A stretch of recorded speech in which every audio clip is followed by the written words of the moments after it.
Hello everyone, Rajasthan के सभी छात्रों को मेरा अभिनंदन। मेरा नाम है समीर गंधे और निर्मल इंग्लिश मीडियम बैच में मैं आपको पढ़ाने वाला हूँ हिस्ट्री।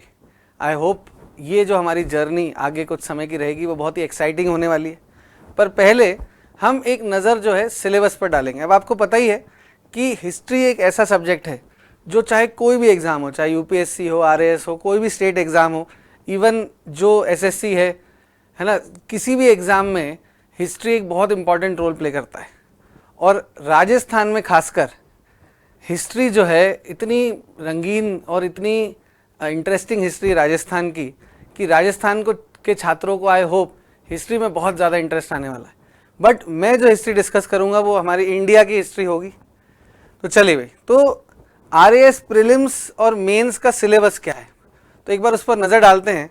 फिर आज हम एक सिंगल टॉपिक उठाएंगे और थोड़ा सा अंदाज़ा लगाएंगे कि आने वाले समय में हम क्या क्या पढ़ने वाले हैं। तो आइए शुरू करते हैं। अब अगर अपन देखें प्रीलिम्स का सिलेबस है ना, अब देखो, अब ये बात सबको पता है कि हमारा जो हिस्ट्री होता है, जिसे हम इंडियन हिस्ट्री भी बोल सकते हैं,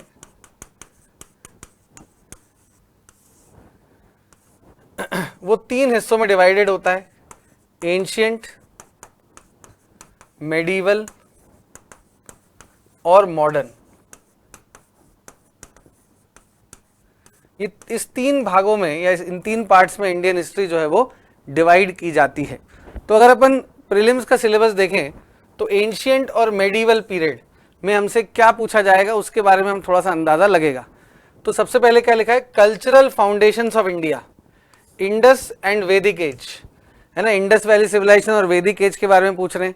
फिर रिनंसिएटरी ट्रेडिशन, इस टॉपिक में हमसे बुद्धिज्म और जैनिज्म, आजीविका, जो बाकी फिलॉसफीज थी उनके बारे में भी पूछा जा सकता है ना। और new religious ideas of 6th century BC, Ajivika, Buddhism and Jainism, जैसा कि मैंने आपको बताया। तो ये एंशिएंट की बात चल रही है वैसे तो अभी। फिर achievements of prominent rulers of major dynasties, अब यहां पर हम एंशिएंट इंडिया की डायनेस्टीज के बारे में बात करेंगे, जैसे कि एंशिएंट के बड़े एम्पायर्स कौन कौन से थे? मौर्यन, कुषाण, सतवाहन, गुप्ताज, चालुक्य, पल्लवा एंड चोलाज। तो नॉर्थ इंडिया, डेक्कन, मतलब डेक्कन में जो मिडिल पोर्शन है इंडिया का, और साउथ इंडिया, तीनों की डायनेस्टीज, तीनों एरियाज में कौन कौन सी बड़ी डायनेस्टीज एस्टैब्लिश हुई उनके बारे में हमसे पूछा जाएगा। फिर आर्ट और आर्किटेक्चर, है ना, राजस्थान के एग्जाम में आर्ट और आर्किटेक्चर ना हो ऐसा नहीं हो सकता, क्योंकि राजस्थान इतना रिच है आर्ट और आर्किटेक्चर में। तो अगेन ये राजस्थान स्पेसिफिक नहीं होगा, ये हम इंडिया स्पेसिफिक करेंगे। क्लियर? उसके बाद development of language and literature in ancient India, Sanskrit, Prakrit and Tamil, है ना। तो काफ़ी इंटरेस्टिंग टॉपिक्स आपके सिलेबस में हैं, है ना। ऐसा अलग से कम ही स्टेट पीएससीज के सिलेबस में देखने को मिलता है कि डेवलपमेंट ऑफ लिटरेचर के बारे में अलग से पूछा जा रहा है। तो काफ़ी अच्छा, इंटरेस्टिंग और इवन चैलेंजिंग सिलेबस आरएएस का है। क्लियर? आगे देखते हैं। फिर हम आ गए मेडिवल पीरियड में, सल्तनत पीरियड पर। दिल्ली सल्तनत के बारे में इसमें आपसे सवाल पूछे जाएंगे। Delhi Saltanat, achievements of prominent saltanat rulers, cultural achievements of Vijayanagar. तो सल्तनत रूलर जैसे कि अलाउद्दीन खिलजी, मोहम्मद बिन तुगलक, बलबन, इल्तुतमिश, इन सब के क्या अचीवमेंट्स थे, क्या क्या इंपॉर्टेंट इवेंट्स इनके समय पर हुए, ये अपने को इसमें देखना है। प्लस साउथ का एक बहुत इंपॉर्टेंट किंगडम था विजयनगर, जिसकी कहानी अपन देखेंगे। फिर आता है मुगल पीरियड। तो सल्तनत पीरियड तो होता है 1206 से 1526, 1526 से शुरू होता है मुगल पीरियड और चलता है 1707 तक। तो मुगल पीरियड में वो क्या पूछ रहा है?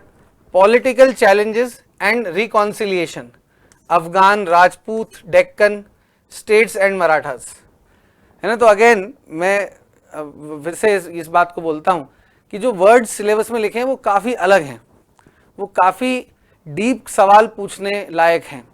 मतलब जो सिलेबस में लाइन लिखी है उसमें काफ़ी डीपली सवाल पूछे जा सकते हैं, ऐसा व्यतीत होता है। फिर again development of art and architecture, paintings and music during medieval period. Again, तो जिस तरीके से एंशियंट में हम आर्ट एंड कल्चर पर ध्यान देंगे, उसी तरह मेडिवल में जो आर्ट एंड कल्चर था उसके ऊपर भी हम ध्यान जरूर देंगे। ठीक, फिर religious and literary contribution of भक्ति एंड सूफी मूवमेंट, तो ये भी एक इंटरेस्टिंग टॉपिक है, जहां हम भक्ति संत और सूफी संत जैसे जो है निज़ामुद्दीन औलिया, मोइनुद्दीन चिश्ती, इन सब के बारे में बात करेंगे, शंकराचार्य, कबीर, गुरु नानक, इन सब के बारे में बात करेंगे इस टॉपिक में। और फाइनली हम पहुंचते हैं मॉडर्न पीरियड पर, मतलब ये है हमारा मॉडर्न इंडिया।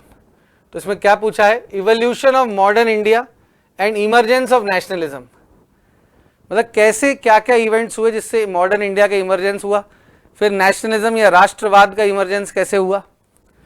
इंटेलेक्चुअल अवेकनिंग, इसमें हम सोशियो रिलीजियस रिफॉर्म्स के बारे में बात करेंगे, प्रेस को लेकर क्या क्या हुआ उसके बारे में बात करेंगे, western education, socio religious reforms during the 19th century, various leaders and institutions. ये बहुत इंपॉर्टेंट टॉपिक है, ऑलमोस्ट हर जगह आजकल ये पूछा जा रहा है ना, ब्रह्मो समाज, ईश्वर चंद्र विद्यासागर, राजा राम मोहन रॉय, इन सब के बारे में इस टॉपिक में आपसे पूछा जाएगा। नेक्स्ट इज बहुत important, freedom struggle and Indian national movement.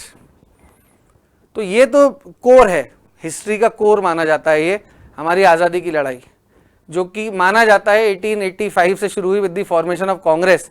सब लोग इस बात को नहीं मानते, कई लोग मानते हैं कि 1857 में हमने पहली आज़ादी की लड़ाई लड़ी थी। खैर, ये सब डिस्कशंस हम आगे देखेंगे। ठीक, तो इस नेशनल मूवमेंट के क्या क्या स्टेजेस थे, स्ट्रीम्स थे, मतलब अलग अलग विचारधाराएं, and important contributors, contributions from different parts of the country.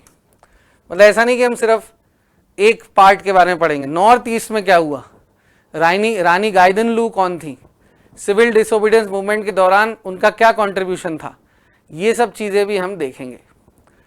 Okay, और इवन पोस्ट इंडिपेंडेंस, मतलब आज़ादी के बाद के जो इवेंट्स थे उस पर भी हम ध्यान देंगे। नेहरूवियन एरा में क्या हुआ, है ना, the linguistic reorganisation of states क्या था, institution building during Nehruvian age, development of science and technology.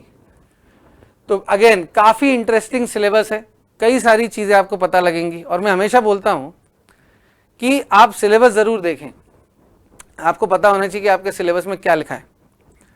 पर जब आप कोई भी चीज को पढ़ें तो ये भूल जाएं 2 मिनट के लिए कि इसका कोई एग्जाम होने वाला है। मेरा यही फंडा है, आप उस चीज को सीखने के लिए पढ़ें, आपको तब बहुत इंटरेस्ट आएगा, खासकर हिस्ट्री पढ़ने में, जब आपको पता लगेगा कि आपके पास्ट में, आपके अतीत में क्या क्या हुआ है।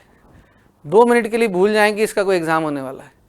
सिर्फ सीखने के लिए, सिर्फ पढ़ने के लिए उसको पढ़ें, जानने के लिए पढ़ें, तब असली मजा जो है वो आपको आएगा। ठीक, अब हम मेंस के सिलेबस पे आते हैं। अब मेंस का सिलेबस में अगेन देखो, हिस्ट्री में क्या होता है कि प्री और मेंस कुछ अलग अलग नहीं होता, history is a core subject. तो जब हम हिस्ट्री पढ़ेंगे तो ऐसा नहीं होगा कि ये चैप्टर मेंस के लिए, ये चैप्टर प्रीलिम्स के लिए। हिस्ट्री एक इंटीग्रेटेड तरीके से पढ़ा जाता है। हमेशा हिस्ट्री जब हम पढ़ते हैं तो ये मायने नहीं रखता कि ये प्री में आएगा या मेंस में आएगा, किसी में भी आएगा हम करेंगे। प्री में आएगा तो हम OMR शीट भरेंगे, और मेंस में आएगा तो हम आंसर लिखेंगे। क्लियर? तो मेंस का सिलेबस देखें तो हमें वही दिखेगा वापस से, religious movements and religious philosophy in ancient and medieval India. बस यहाँ पे सिलेबस को थोड़ा सा कंप्रेस कर दिया गया है, घुमा फिरा के बात वही है, पढ़ना हमें वही सब कुछ होता है। फिर history of modern India from beginning of 19th century to 1965, है ना। तो बेसिकली इन्होंने एंशिएंट मेडिवल मॉडर्न को 2 लाइन में जो है वो कंप्रेस कर दिया है। Significant events, personalities and issues. Okay, again वही चीज। फिर Indian national movement, its various stages and streams, important contributors and contribution from different parts of the country. ये सेम हमने देखा, यही चीज जो है वो प्री के सिलेबस में भी लिखी हुई थी। उसके बाद अगेन वही पूछ रहे हैं, socio religious reform movements in 19th and 28th century. फिर post independence consolidation and reorganisation, accession of princely states and linguistic reorganisation of the states. तो देखो अगेन वही बात जो मैं फिर से अभी बोली वो फिर से बोलता हूं कि एक इंटीग्रेटेड तरीके से हमें हमेशा अप्रोच करना है ना। Your approach should be integrated, which means कि whenever you study a chapter, जब भी आप एक चैप्टर को पढ़ते हैं तो उसको आपको कोर में जाना है, आपको उसके डिटेल में जाना है, और फिर आपसे चाहे वो प्री में पूछे चाहे मेंस में पूछे, आप हर तरीके से उसका जवाब इजीली दे सकते हैं। तो आगे हमारी जर्नी बहुत लंबी होने वाली है, मैं आपको कई चीज़ें बताऊंगा किस तरीके से चीज़ों को याद करें, कैसे शॉर्ट नोट्स किस तरीके से बनाए जाएं। अब आज के लिए हम एक टॉपिक मैं आपके सामने लेके आया हूँ, ठीक। अब पहले मैं आई होप शुरुआत में मैंने आपको नाम बताया था, मेरा नाम समीर गंधे है और मैं पिछले 10 साल से हिस्ट्री पढ़ा रहा हूँ, स्टूडेंट्स को मेंटोर कर रहा हूँ कि कैसे जो है एग्ज़ाम को पास किया जाए, एस किया जाए, सिर्फ पास ही ना किया जाए, टॉप रैंक कैसे लाई जाए, ठीक। तो हमारी जर्नी आगे की बहुत ही एक्साइटिंग होने वाली है। पर आज जो मैं टॉपिक आपके सामने लेके आया हूँ वो टॉपिक एक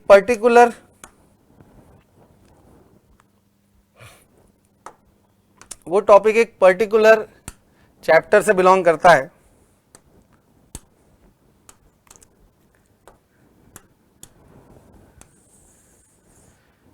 और इस चैप्टर को हम बोलते हैं पेजेंट्स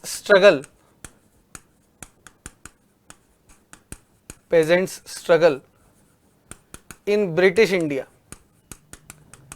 किसान आंदोलन। ब्रिटिश इंडिया के दौरान कौन कौन से किसान आंदोलन हुए, उसमें से एक आंदोलन की कहानी आज हम देखने वाले हैं।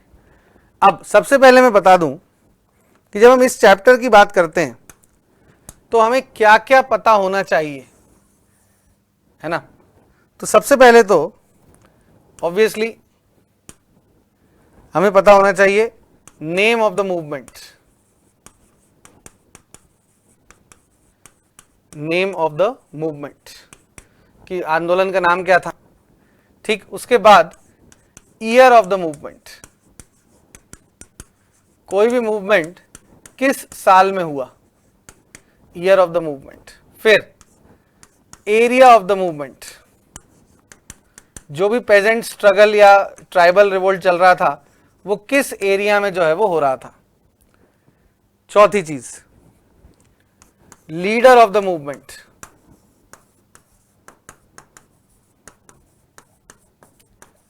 Leader of the movement. फिर रीजन फॉर द मूवमेंट, कि क्या कारण थे जिसकी वजह से ये रिवोल्ट जो है वो हुआ। और lastly result of the movement, कि मूवमेंट का रिजल्ट क्या हुआ, कि सरकार ने फोर्स यूज करके उस मूवमेंट को सप्रेस कर दिया या फिर सरकार ने नरम रवैया अपनाया और कोई एक्ट वगैरह पास कर दी और पेजेंट डिमांड्स को मान लिया। तो क्या हुआ इसमें अपने को पता होना चाहिए। तो आज जो अपना मूवमेंट है उसे कहा जाता है बारडोली सत्याग्रह। अब ये वर्ड सत्याग्रह आपने सुना होगा, अब ये word no doubt Gandhi ji ने फेमस किया था। सत्य का आग्रह मतलब सत्य का आग्रह करना, सामने वाले को सत्य दर्शाना, भले ही वो सामने वाला हमारे खिलाफ वायलेंस ही क्यों ना कर रहा हो। तो नॉन वायलेंट तरीके से सत्य का आग्रह इज बेसिकली सत्याग्रह, ठीक। अब इस मूवमेंट का ईयर क्या था, 1928। एरिया ऑफ द मूवमेंट क्या था, बारडोली तालुक गुजरात, ठीक है। लीडर ऑफ द मूवमेंट थे वल्लभ भाई पटेल।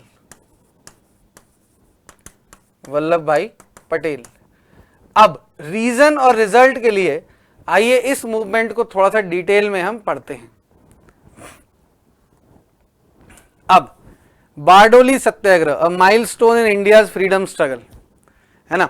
अब बेसिकली सबसे पहली चीज बैकग्राउंड, तो लोकेशन मैंने तुम्हें ऑलरेडी बताया, बारडोली वॉज द लोकेशन, एक तालुका था सूरत डिस्ट्रिक्ट गुजरात में, ठीक। और ये बॉम्बे प्रेसिडेंसी में आता था, किसमें आता था, बॉम्बे प्रेसिडेंसी में।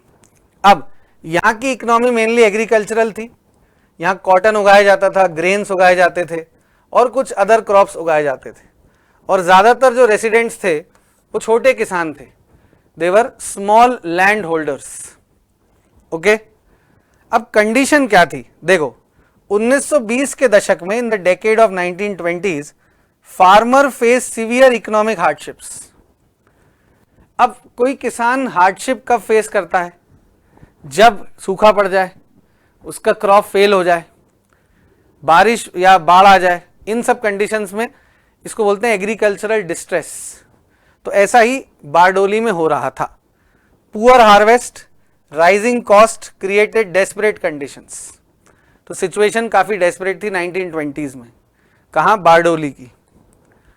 अब हुआ क्या, 1926 में यह रिवोल्ट क्यों शुरू हुआ? 1926 ब्रिटिश गवर्नमेंट डिसाइड करती है कि वो टैक्स को इंक्रीज कर देगी, टैक्स इंक्रीज बाय 30%।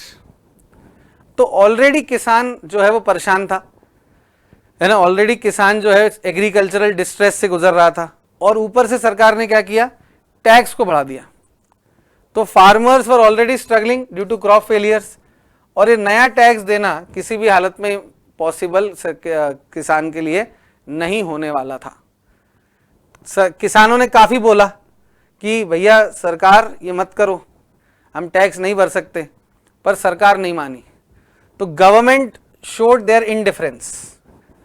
अब इस समय जो इंडियन नेशनल मूवमेंट था वो काफ़ी आगे बढ़ चुका था, है ना, और काफ़ी हद तक किसान अपने राइट्स को लेकर जागरूक हो चुका था, उसकी क्या राइट्स हैं, वो क्या कर सकता है ना। तो नेशनलिज्म बहुत ज़्यादा इस समय तक बढ़ चुका था, और नो टैक्स कैंपेन्स काफ़ी कॉमन हो चुके थे। No tax campaign actually Gandhi ji ने ही कॉमन किए थे, जब पहली बार उन्होंने चंपारण में अपना सत्याग्रह किया था, और फिर खेड़ा में किया था। खेड़ा में पहली बार उन्होंने नो टैक्स कैंपेन को लीड किया था। क्लियर? अब जो बारडोली के किसान थे वो चाहते थे कि गांधी जी इस मूवमेंट को लीड करें, पर गांधी जी इस मूवमेंट को लीड करने डायरेक्टली नहीं आते हैं। वो कहते हैं कि मैं स्पिरिचुअली तुम्हारे साथ रहूंगा, पर इस मूवमेंट को लीड करेंगे वल्लभ भाई पटेल। तो वल्लभ भाई पटेल को बुलाया जाता है, और वो पर्सनली यहां पर आते हैं, है ना। Local farmers invited Patel to lead their struggle. He accepted after studying their grievances.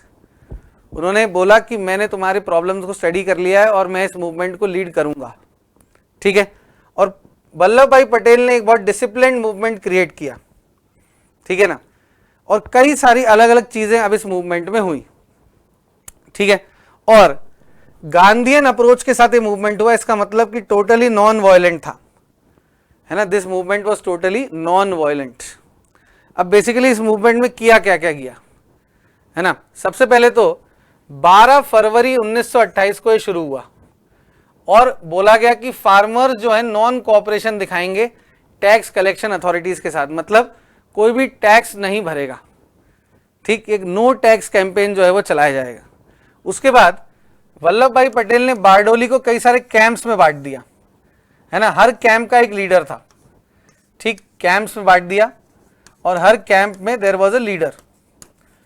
Volunteers recruit किए गए आजू बाजू वाले गांव से, वर्कर्स को बुलाया गया, जितने लोगों का पार्टिसिपेशन इसमें करवाया जा सकता था उन सभी लोगों का पार्टिसिपेशन इसमें करवाया गया।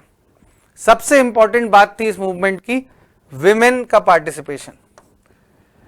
वल्लभ भाई पटेल ने जो महिलाएं थी उनको इनकरेज किया कि वो इस मूवमेंट में जोरों शोरों से पार्टिसिपेट करें, and actually women lead from the front. All right, ठीक है। तो बेसिकली इसमें क्या चार चीजें की गई। सबसे पहले तो टैक्स रिफ्यूजल, हम टैक्स नहीं भरेंगे, जो टैक्स आप बढ़ा के मांग रहे हैं वो टैक्स हम नहीं भरेंगे। अब जो भी टैक्स भरेगा या जो भी गवर्नमेंट ऑफिशियल्स जोर जबरदस्ती कर रहे हैं उनका हम सोशल बॉयकॉट करेंगे। सोशल बॉयकॉट क्या होता है कि कोई धोबी उनके यहाँ कपड़े धोने नहीं जाएगा, कोई मेड उनके यहाँ काम करने नहीं जाएगी। तो this is what we call social boycott, ठीक। उसके बाद हमारा रिस्पॉन्स हमेशा पीसफुल होगा, भले ही सरकार कुछ भी कर ले। तो सरकार ने जब ये मूवमेंट शुरू हुआ तो अपनी हमेशा की तरह टैक्टिक्स इस्तेमाल की, है ना, लोगों की ज़मीनें जब्त कर ली, जानवर जब्त कर लिए, पर फिर भी लोगों ने कहा कि हमारा रिस्पॉन्स जो है वो पीसफुल होगा, हम डिसिप्लिन तरीके से मूवमेंट को चलाएंगे और ज़्यादा से ज़्यादा लोगों के साथ कम्युनिकेट करने की कोशिश करेंगे, है ना, न्यूज़पेपर्स में लिखेंगे, पब्लिक मीटिंग्स करेंगे और सरकार को दिखाएंगे कि we are a united people, we are united in the face of adversity. चाहे हम कुछ भी कर लें, हमारा जो यूनिटी है उसको नहीं तोड़ पाएंगे। तो ये सब इस मूवमेंट में हुआ। क्लियर? तो सरकार का रिस्पॉन्स अब कैसा था? इनिशियली सरकार ने फोर्स का यूज करने की कोशिश करी, पुलिस बुलाई गई, बारडोली के आसपास पुलिस प्रेजेंस को बढ़ा दिया गया, है ना। उसके अलावा जो है कई लोगों की ज़मीनें जब्त कर ली गई, प्रॉपर्टी सीजर्स किए गए, कई लोगों को टारगेट करके अरेस्ट किया गया, जो ज़्यादा नेता टाइप के लोग थे उनको जो है ज़बरदस्ती अरेस्ट किया गया, इवन गुंडों को हायर किया गया जिससे कि वो लोगों को डरा सके। पर क्या ये सक्सेसफुल रहा? तो नहीं। क्लियर? तो फाइनली रिजल्ट्स क्या था, आउटकम? 1928 में सरकार को एक कमीशन बिठानी पड़ी, है ना। 1928 में सरकार को बिठानी पड़ी एक कमीशन। इस कमीशन का नाम था मैक्सवेल ब्रूम्सफील्ड कमीशन। ठीक है, इस सरकार का नाम क्या था, इस कमीशन का नाम क्या था? Maxwell Broomsfield commission. और ये बैठाई गई कि क्या ग्रीवियंसेस है फार्मर के, उसको हम इन्वेस्टिगेट करेंगे। ठीक, अब इस कमीशन ने डिक्लेयर किया कि जो 30%, एक्चुअली 22.5% था, तो जो आप इंक्रीज कर रहे हैं वो जस्टिफाइड नहीं है, और कमीशन ने रेकमेंड किया कि जो इंक्रीज है वो 6.03% होना चाहिए। तो 30% 22% से 6.03% पर आ गए थे। प्लस सरकार को इस बात के लिए भी मानना पड़ा कि जितना भी ज़मीन हमने जब्त की है किसानों की, वो पूरी की पूरी 100% वापस किसानों को कर दी जाएगी। क्लियर है बात? तो this was a example of peasant power, कि even in colonial India, peasants had the power to force the government to take a decision. British सरकार को भी हिला के रख सकते थे किसान, इतनी ताकत उनमें थी। ठीक है, तो अब यहां पर हमें एक और चीज ध्यान रखनी है, एक बहुत इंपॉर्टेंट फैक्ट है यहां पर। हम वल्लभ भाई पटेल को सरदार वल्लभ भाई पटेल बोलते हैं, सरदार वल्लभ भाई पटेल हम उनको बोलते हैं। तो अब ध्यान रखना कि जो सरदार का टाइटल था, it was given by the women of Bardoli, it was given by the women of Bardoli. This is a very important fact to remember about this movement. तो आई होप आपको ये छोटा सा इंट्रोडक्शन, एक छोटा सा स्निपेट अच्छा लगा होगा। ऐसे कई सारे मूवमेंट्स, ऐसे कई सारे टॉपिक्स हम फ्यूचर में करने वाले हैं। तो I hope you are ready, I hope you are excited, and I will see you very very soon. Thank you.